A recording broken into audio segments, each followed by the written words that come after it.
Hi guys, and thank you for tuning in on Watch On channel. My name is Anders, and today I'm going to do one of those videos where I get into the 5 best and worst things about a watch brand.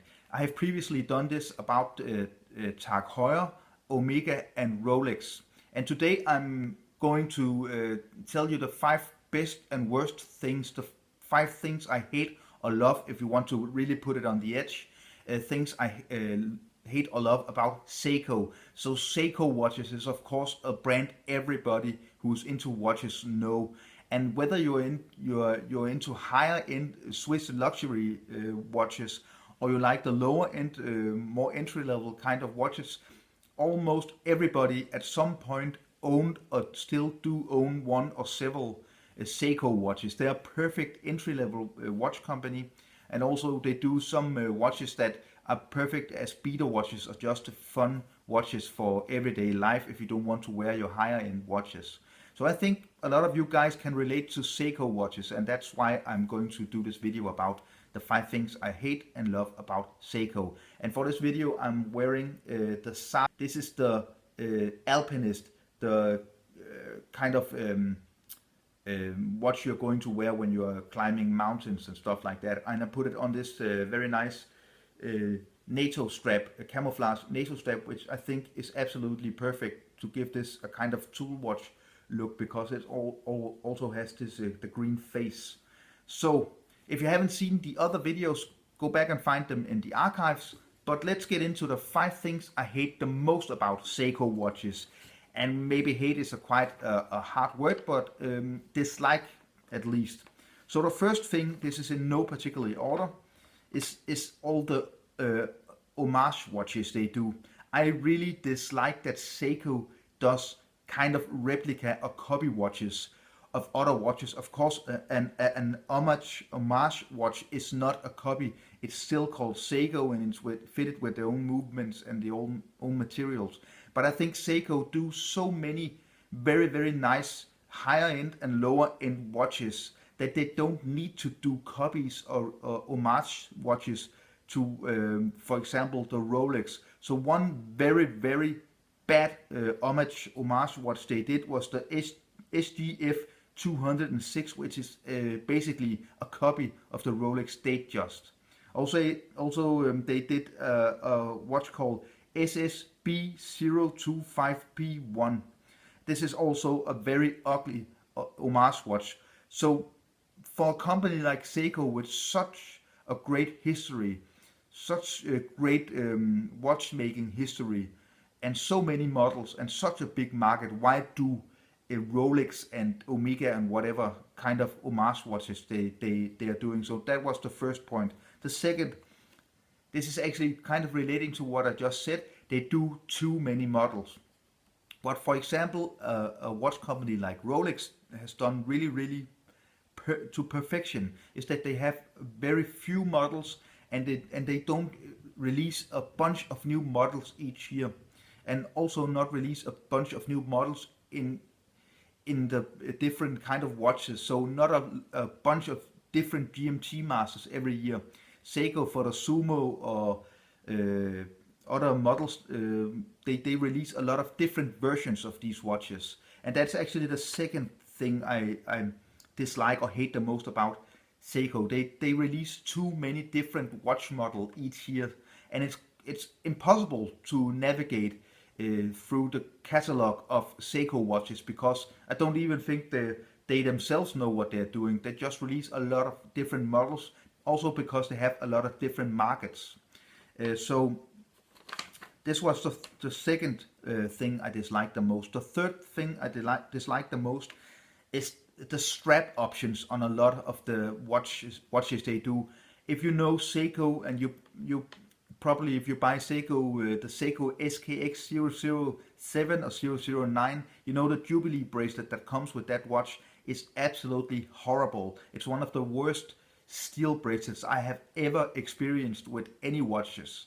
If you just take the Orient Mako 2 or the Orient Mako XL, which I reviewed on this channel, actually the oyster style bracelet that comes with these watches are of much higher quality. So for example, the leather strap that comes with this Alpinist is absolutely horrible. It's so low quality. It's the same with the Cocktail Time, which I also have in my collection.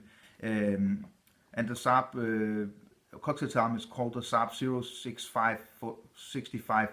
Horrible straps. They should really do something about this.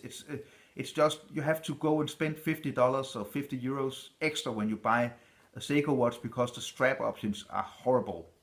The fourth thing I really hate or dislike a lot about Seiko is actually relating to the second point about too many models. Seiko do a lot of watch models only destined for the domestic Japanese market. So this is actually a Japanese only watch. Also, the Cocktail Time is only produced for the Japanese market, but you're able to find these watches online, also in the US and some places in Europe, but they're actually produced for the domestic market. And for a watch company as big as Seiko, I think they should really produce worldwide watch collections, not produce watches only destined for the Japanese market. Why not make them available in North and South America, Africa, Europe, and so on? I think it's strange, and it's kind of an old-fashioned, kind of almost arrogant kind of way to do your business, that you produce watches only for a specific market and only for your own market. Just think about if Rolex only produced watches for the Swiss market. It's a strange way to do it. So I think that's quite arrogant, and they should actually make all the watches available worldwide. So the fifth thing, number 5 on my list, is that they do too many quartz watches. I think that Seiko is the company, the number 1 company in the world to have perfected very affordable, durable, quite accurate and quite good mechanical mass-produced, machine-produced automatic movements. So they don't need to do all these kind of quartz watches. They also do some solar watches, which I accept a little more than simple, stupid quartz watches.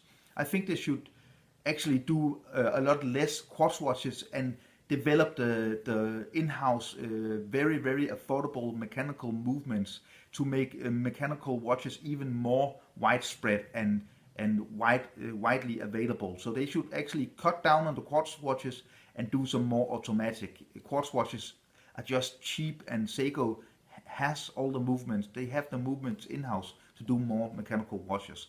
So that was the 5 things I dislike or hate the most about Seiko. Let's get into the 5 things I love the most about this amazing Japanese watch brand we all know. I think the heritage is actually back to the point number 1 of what I hate the most. Also what I love the most is the story and the heritage of Seiko watches. It's just a legendary watch company. It actually started back in 1881 in Tokyo when a guy called Kintaro Hitari actually started a small watch shop where he started to slowly develop his own watches. And I think it's a beautiful story. It's actually just a one-man company, a guy starting a small watch shop in Tokyo.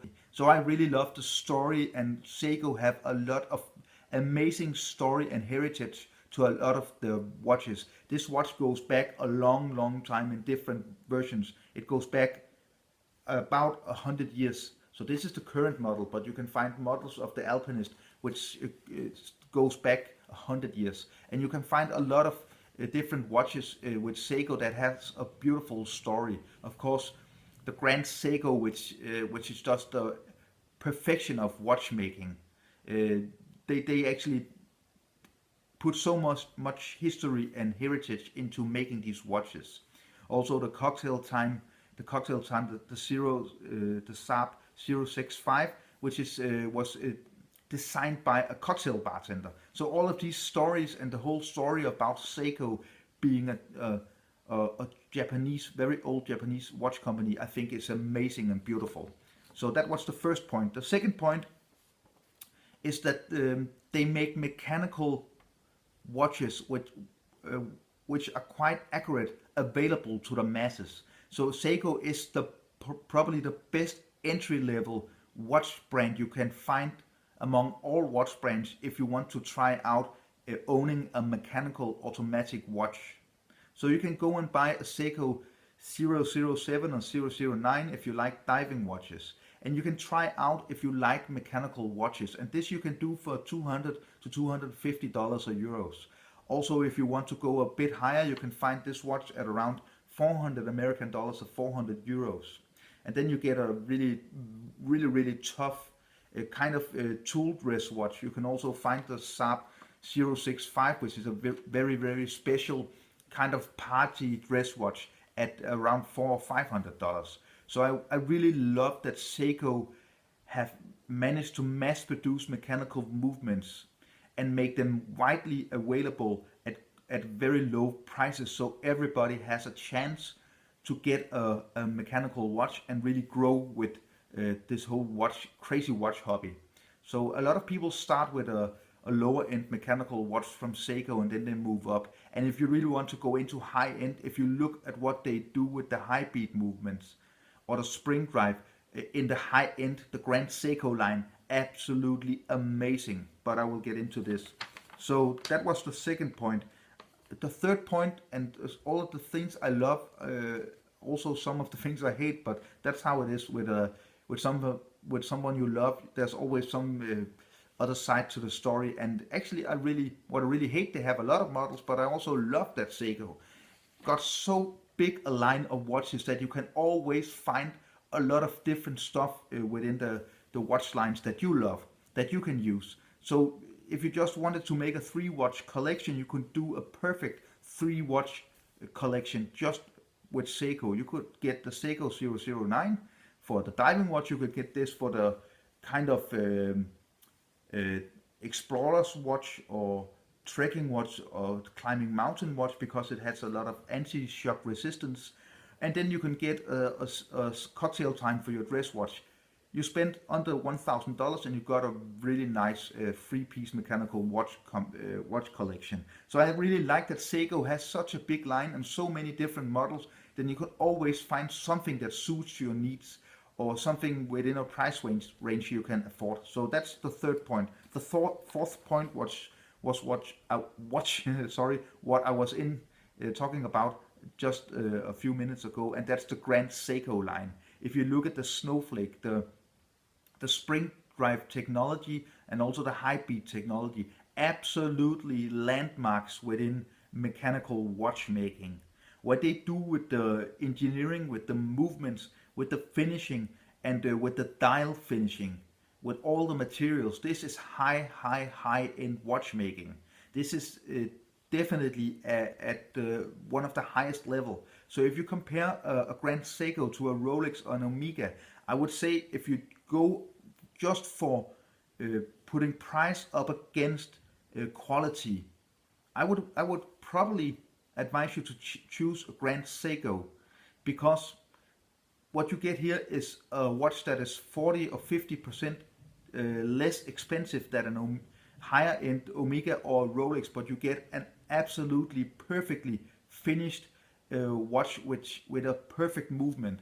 So I would say the Grand Seiko line, especially the newer Grand Seiko watches, are absolutely amazing, and I hope someday I will own the Snowflake. I think that's an amazing looking watch. The finishing and the mechanics with this watch are just amazing. So big kudos to Seiko for really also pushing the limits for higher end watchmaking and not only entry level and mid level watchmaking and watch engineering. Okay, so what are really the fifth thing, and maybe something that relates to me as a person, as kind of some of the work I do, which I make my living of, how to work smarter, how to work more efficient, how to produce better and cheaper and with higher quality. This can be done without putting a lot of money into the production. You can actually do a good quality at lower cost. It just only is about your mindset. If you're ready to actually do the kind of hard choices you have to do to be more efficient. And Seiko, they do this. They make automatic movements which are quite at the same level as ETA or Selita movements from Switzerland, maybe a little lower level, but also a third or fourth of the price. So Seiko may have actually, in the best Japanese fashion, made mechanical movements a mass production done by machines and a very little interference with human hands. So when you get a movement in, for example, the SKX 009, this is mostly done on machines, and that's how Seiko are able to make very affordable mechanical watches. So I like the fact that they are working smarter, which is in Japanese called Kaizen. I love the fact that they, because they work smarter, are able to sell us watches at a much lower price than you will find with much other watch brands, and especially compared to the Swiss watches. So this was the 5 things I hate and love the most about Seiko. What do you think are the 5 best and worst things about Seiko? If you like this video, you can comment down below. Please tell me what your 5 worst and best things about Seiko. What do you think? Comment down below. Write me an email. Follow me on Instagram and Facebook. Also remember to subscribe to my channel to get a lot more watch content like this. Thank you so much for watching. Bye.